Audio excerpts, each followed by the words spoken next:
a Black-centric readathon focused on books about racism, but directed to a white audience? Let's see how this goes.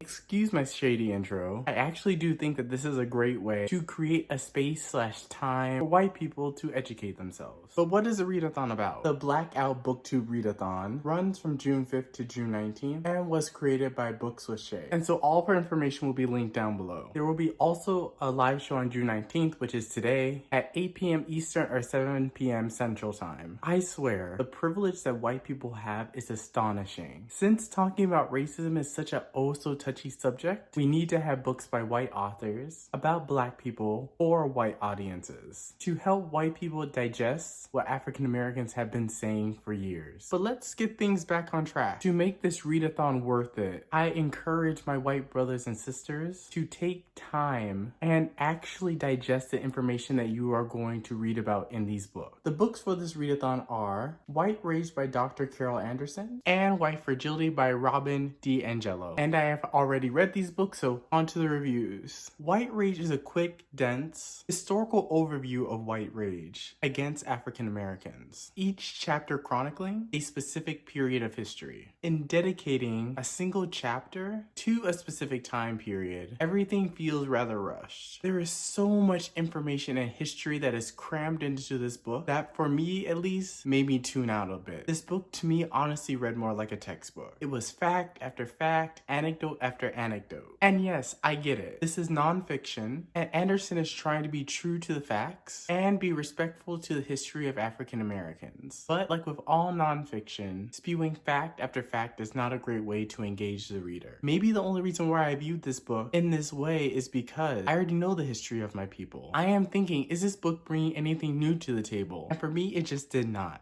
But for white people, I think this book will be extremely interesting, disturbing, upsetting, and revelatory. And I gave this book a 2 out of 5 stars. Now for White Fragility. And oh man, spoiler alert, I hated this book. It is an overly indulgent hand-holding narrative that babies its readers instead of challenging them. To me, it's almost like a bad TED Talk. There were glimpses of pure genius in the narrative, but it's shrouded by mediocre prose and repetition. But obviously, this book was not meant for me. And it's weird to read a narrative commenting on your own experience, but it's geared towards another audience, especially in nonfiction. And so the pandering just felt really insulting to me, because this is my reality. And the fact that white people have to have their hand held to be able to engage and reflect on these issues is just really annoying to me. And it comes to no one's surprise that I gave this book a 1 out of 5 stars. So the readathon at its core is a great way to promote conversations amongst our white counterparts. But these narratives do little to benefit the minority, but they do benefit the majority. And I think that's important to keep in mind. For all my white brothers and sisters, a lot of this information will be a shock.